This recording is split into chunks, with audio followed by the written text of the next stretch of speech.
Hello, hello. Here we are. Welcome, my friends. If you are here and live, I love to see you. I love to connect with you. I will keep an eye out on the comments and just join me here this morning. So, we are coming to the end of May, which is crazy.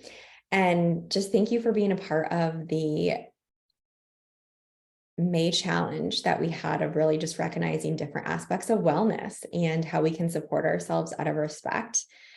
And hopefully there was some insight and inspiration that you have embodied throughout the month and will continue to carry through into June and months to come. And that's what it's about. It's not doing everything perfectly all the time. It's about meeting yourself where you're at, recognizing areas of opportunity and what you can do to start with, best supporting yourself moving forward. Nutrition is a part of it, but there's so many other variables that affect how we feel with sleep and movement and hydration and nutrition. So today is a special video. I really took some time to think about this, and I do want to share an experience that happened this weekend with myself and my family. And I really try to look at experiences that we go through as ways that we can see teachable moments, and that I can share with you as a human experiences that we go through, and we all go through this together, and how we work through these moments is really most important. So it's not that I'm looking for, sorrow or anything. I've really taken the time to work through this. I'm in a good place, a better place. And I think it's important that we talk about the hard moments of our lives. And this is what I'm working with my nutrition clients so much around, is not only when life is great and good, but what are you doing and how are you treating your body when life is hard and stressful? So I just was going to share what happened to us this past holiday weekend, my family and I, really as a tragedy, a very difficult situation, and how we work through this, what our bodies do in stress and trauma, and some things that were helpful for me. And hopefully this is something that you can look at as different things you can add into your life as well. So this past weekend we had, hi Joni, so good to see you. This past weekend we had family in town, and my sister, brother-in-law, and their 3-year-old daughter came in and stayed with us for the weekend. And my husband was able to take a day off of work on a Saturday, which never happens. So it was just such a gift that all of us and my parents could be together for Saturday, which they're traveling 4 hours away. My husband isn't typically able to be here on weekends. So it was just this really special day for our family that we all were able to be present together. And we went out on Lake George, went out on the boat, had an island reserved ahead of time. So we had this great spot that we'd been to before.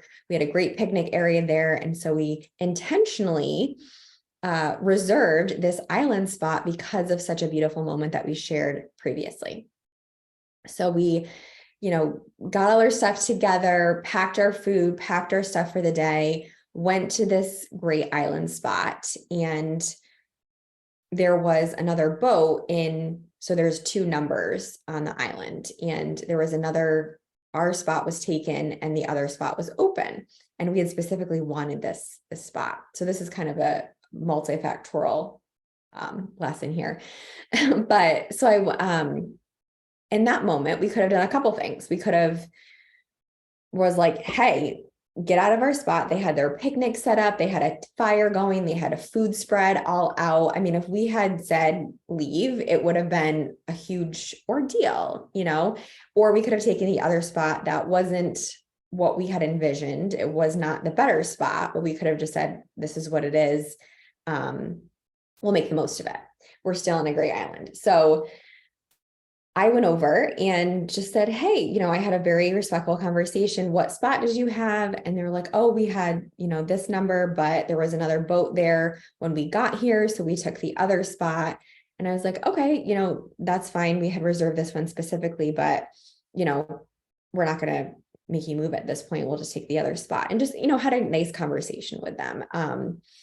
And so one of the guys said, well, hey, we have a reservation for tomorrow in 2 different spots that you can have, because I got days for today and tomorrow, not sure when my family was going to come. So we ended up getting a reservation for another island spot the following day, because I had this difficult conversation with this family.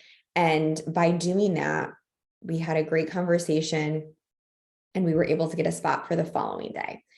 So my point with that is, sometimes when we have those hard conversations, it's a matter of your approach, how you say it, and ultimately good most often can come from that, or opportunities come from it that you didn't have or didn't foresee coming if you take the time to just communicate. Communication is so key. So that was one really cool thing that happened of, by making, just an unfortunate situation, looking at it ways that we could benefit from that. So that was good. And then, we were staying in the sun, it was hot. And so my brother-in-law and my husband wanted to go jump in the water. So they're like, okay, we're going to jump in. My dad was like, I'm not going to jump in, but I'll go with you guys. And I'm like, yeah, I'll go with you and walk around the island and just, explore a little bit. So we walked up and they went up to the place that they were going to jump in. And as we were walking up there, there is some girl standing there and they're like screaming, help, help, help, help, help. Who can swim? Who can swim? Our friend is underwater. He can't swim. He's, who can get him? Like, he's drowning. Okay. We're like, what is going on? Like, completely unexpected. They were just going to go dive in the water. And so, and the water's cold. Okay. So it's Memorial Day weekend in Lake George. This particular space is on the main lake. So it's pretty cold water versus if you're in a bay. So this guy we find out that this is on a rental boat, and these people are from out of town. They're not familiar with the lake and they're young. So it was frustrating that they were being very ignorant, right? They weren't respecting the lake. They weren't respecting what they were doing. And they were in a very tricky spot, right? Their friend was in trouble. So they're like, call 911. He's been underwater. We can't get him. So I pull out my phone and no service. Complete helpless feeling, right? So my husband and brother-in-law jump in the water. They can't grab him. They can't get him. And, they immediately get out. They're like, this is not safe. We cannot be in here. We did the best we could. There's so many things that could happen when you're pulling someone out of water. You have no idea what you're literally jumping into. So my dad's like, telling them, pull the anchor out, put the anchor in the water so you can grab onto the anchor, and they're backing the boat up. They hit the island, like complete ignorance, right, of what they should be aware of in this situation. He didn't have a life jacket on, like any of those things. So my dad takes my phone and he's like, apparently if you hit SOS and there's no service, there's a satellite service only for emergency phone calls, which I had never known because I never had to do that before. So, lesson learned in that moment that there is satellite service that you can use if you like hold up your phone. So we finally got through to 911. It's in a texting at that point. So we let them know, what the case was, and they're asking us some questions. And then we're flagging down boats just to say, hey, someone's drowning, please go get service and call 911. So we were doing that at the same time that we were trying to reach out to them. It was just like, I have chills, talking about it. So these girls, again, are screaming. So it's one of the girls' boyfriend's husband, I don't know, that is literally still underwater right now. We have not seen him since we've gotten there. At this point, it's pretty much not good, right? We have not, he's not coming up from the water in however long we had been there at this point. So it was scary. Finally, an emergency or some kind of boat trooper came and, we needed someone with a dry suit that could go in the water. Someone came that had a snorkeling mask on eventually. I'm not sure if he was just someone that was out snorkeling or if he was from one of these boats. Ended up seeing him in the water so we could finally see the person. So anyways, we experienced a tragedy. We directed them that we got help. We did the best we could. This person ended up drowning from reading this in the news. And I don't know if anybody's heard of this that happened in Lake George this weekend. Someone drowned. And we were the first people to be there to witness essentially what was happening and try to help them in the way that we could without risking our own safety, which is such a hard place to be. It's a very helpless feeling. You don't have service, you're yelling, people are completely ignorant. So anyways, and then my sister and her 3-year-old daughter start to walk up, and my brother-in-law is like, leave, like, we don't be here, to have my 3-year-old niece witness this. So just to like see this happening of this person, like what's going on in the big picture ultimately here. We come to find out they were from California.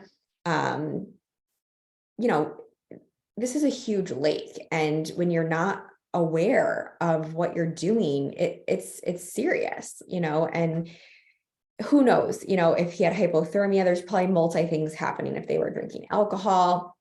He wasn't even jumping off a cliff. I think they literally got off the boat and were climbing up on the rocks to the island to potentially jump off. But we don't really know, right? We don't really know what transpired, but we didn't stay to see, and the boats are coming in. There's a helicopter flying overhead. It was a traumatic event that ended in a tragedy. So we come back to the boat as a family, walk back around the island. All these boats are coming in. My niece is kind of watching all this happening, but not in an age where she really understands. She's just feeling that energy from us. So my sister's with her mom, just with her and talking through it with her. And it's just interesting when you experience something like this as a family, right? A family tragedy that you experience collectively. And so I think that was part of one of the things that was just interesting, that we could all have the same experience in that moment, but as a result of our prior experiences throughout our lives, we all felt this in a very different way, if that makes sense. So this is what I want you to take away from this, is that we all have our own experiences in our life, and those experiences directly affect how we respond and react to future scenarios that we're in. So each of us had a different effect and result of this traumatic experience. Each 4 of us, my dad, myself, my husband, and my brother-in-law, because of our prior experiences in life. What do I mean by this? My dad takes a while for things to process and come through, but later on that evening, he started to get really upset. And he wouldn't talk about this for most of the day. He just we all had to like process this differently. So you can feel that adrenaline, that like fight or flight adrenaline running through you in the moment, right? So my dad just kind of went and walked to the side, sat at the picnic table. Like he just like wanted to take a nap. So he laid on the back of the boat and just like shut down. Like that's how he dealt with it. My brother-in-law and my husband and I went for a walk together. So what we decided, like when you have this energy, like I needed to move this energy through my body, walk and talk. And that was so helpful. So the 3 of us went out and walked on this trail, which was part of the reason we got one of these spots. There's a trail that walks the edge of the island and you can see the water. It's really pretty. So the 3 of us just went for a walk together to move adrenaline. And this is really what happens in fight or flight response. Your body pumps out adrenaline and cortisol and glucose from your liver, which is giving you energy to flight and fight from danger. It's a survival response. And so if you're not using that energy from the glucose your body's pumping out, it's stored. And that's where there is a variable of why fat loss is harder when your body's in a constant state of stress. It's normal to have these acute periods of stress and trauma, like this example. But if you're having this chronic state of stress on your body, that is where weight loss can generally be very challenging, because your body is storing this energy that it's constantly pumping out because you're not using it and moving and physically fighting danger. So anyways, that's just a side note. So for us, this was very therapeutic because we can move the energy through our body, walk through this, and also talk about our experiences. Ironically, my brother-in-law and sister are both marriage and family therapists. So they're very good about processing things. And the best thing you can do in a traumatic experience is talk about your experience versus shutting down and not expressing. Initially, it may be good for you to have space and just like process what happened and be quiet about it. But at some point, it's so important that you are talking about it and sharing how you feel and what's going on in your brain and how you're experiencing this. So the three of us were really able to do that together, which was powerful. You know, it was a really healthy conversation that we all could share together, which wouldn't have happened, right, if this experience didn't happen, and allowed us to bond in that way and process through this. So again, my dad kind of shut down. Later that night, after we all my sister had left to go put her daughter to sleep, and we were talking, and my dad shared that actually what was most traumatic for him was listening to these three girls screaming at him to do something, and he literally couldn't do anything. And he felt from his prior experiences growing up, his mother always taught him essentially that you as a male need to take care of women and you need to save them. And that, like, as a male, that's what you do. You always step up, you do the right thing, you help women, you save them. And if they're treated poorly, you need to do something. Like that was that chivalry, you know, the word I'm trying to say, of just like how men respect and save and help women in general. And he had two daughters. Like he always did everything for us for the most part, and really just took care of us, just did what we needed to do. And we had no idea that this was related to his experience and what he was taught.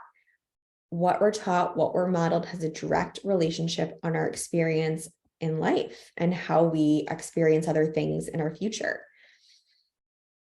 So he kept having this scenario in his head of these women yelling at him where he couldn't do anything because we didn't have service. He wasn't going to jump in the lake that was completely freezing, and he felt helpless, which is one of the worst feelings in a traumatic situation. And these girls are screaming, right? So he was frustrated because they were being completely ignorant, and he felt completely helpless. And we basically watched this woman's boyfriend die and couldn't do anything. So it was just like, wow, thank you for sharing that. I would have never learned that about understanding why you've done the things you've done, you know, throughout our life together. And I know this is personal and deep of like my family, but honestly, I'm working through this stuff with so many people in my life, and it's directly related to nutrition, how you take care of yourself, and it ripples into so many other aspects of your life, which is why I'm sharing this and why I think it's so important that we talk about these things, because our family, what we do each day, has a direct experience on how we feel and how we show up in our lives. So when we can just understand why we do the things we do and what we can do to support ourselves, it's so powerful. So I think the takeaway from here is making sure that you have a safe place. Safety is our basic need, that you can talk through what your experience was in this traumatic situation, how you felt, and what other experiences in your life have made you respond in a certain way to this moment. Walking, being in nature, being in stillness and quiet, like processing through what you're feeling is so important. That whole night, I woke up in the middle of the night, just like you replay this scenario in your head over and over. What could I have done differently? What could I have done to change what happened? Like, this is a traumatic event, and that's what happens. Our brains replay the moment over and over and over. And it's so hard because you look at all the things that you didn't do that you should have done. And it's just working through that, like, okay, I am safe. I did the best I could. I supported them in any way. And it ended in a death. Like, it was so, so sad, right? That this was what happened on our beautiful day together as a family that we thought was going to be completely different. So again, I'm not looking for, oh, thank you guys. Yeah, it was Jen. Yeah, you guys know from being on the lake. So yeah, I mean, all is good. We're safe, we're fine, but it's just perspective. It's all perspective of, honestly, it made us appreciate so many things differently. Our life, our health, and what we're prioritizing, to be honest, and making sure that you have special moments with your family. What are you doing are you living to your fullest each day? Or are you surviving each day? Are you saying, I'm surviving today, I'm surviving this week, and you're wishing your life away? So many people are wishing their life, I just got to get through today, get through the week, get through this. Today is a gift. Today is a gift. And each day you have to thank God. You have air in your lungs, you are breathing, and you are doing the best to support yourself. And that is really what we all took away from this, is making a priority for doing things that are important to you, for your health, for your life, for your vitality. If you don't have these things, what do you have? And my brother-in-law was like really working through this because he deals with people's, traumas a lot. And he's like, I can't even imagine, like his parents, they have to call and tell them that they've literally just lost their son. He's 27-year-old male, hasn't even experienced his full life. And he died because of ignorance, essentially. And it was really sad. It was really sad to watch, but again, it was perspective. So that is what I have. That is what I have, is just like, what are you prioritizing in your life right now? And sometimes we just need that reality check. Unfortunately, sometimes it has to come out of tragedy and really hard moments and situations, and look at what you have and be so grateful for where you are. Desire more for yourself, desire better, brighter things, but be so grateful for now, and continue to prioritize your health and your life and how you can best show up to make an impact in this world, because all you have is now, is this present moment. Truly, it can all go away in a moment of time. And that was one of the conversations we had. So, okay, that went a little long, but I just wanted to give you perspective. And I wanted to do this in the Facebook group because I want this space to be an intimate space that you feel authentic, connected. I'm genuinely showing up as who I am.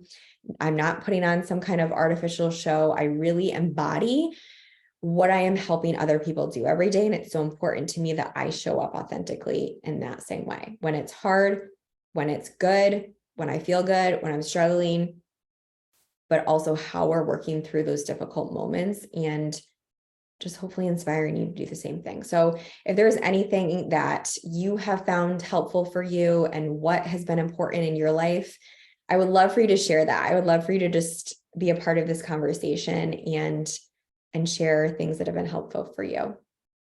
So many heartaches, losses, experiences we have to go through. I can't imagine. I cry. That's my way. It's so hard to get a positive mindset sometimes when you're not feeling it, but it is the goal to take. Yeah. Love you too, Jody. Thank you for sharing that. Yeah. And I think that's the constant in life, is just knowing that there's going to be loss and trauma and heartache. Yeah. And hard experiences. But how can you look at those moments as, I need to take every day as a gift. I'm so grateful to be here in this present moment, and connect with those around you, connect with other people around how you're feeling, make your relationships true and authentic versus just being friends with a million people, but not really having those authentic relationships. And that's what I try to do, is just looking at it as this was a hard day, but our family had a conversation that they may not have had if we did not experience this. And when you share a trauma together collectively, like the pandemic, right? We've all had this same experience, but we all experience it in different ways. And that's a good example of it, of this collective experience. So I hope that was insightful for you. Thank you so much for showing up for yourself each and every day. And if there's anything I can do for you, as always, reach out to me. Have a beautiful day. I'll talk to you soon.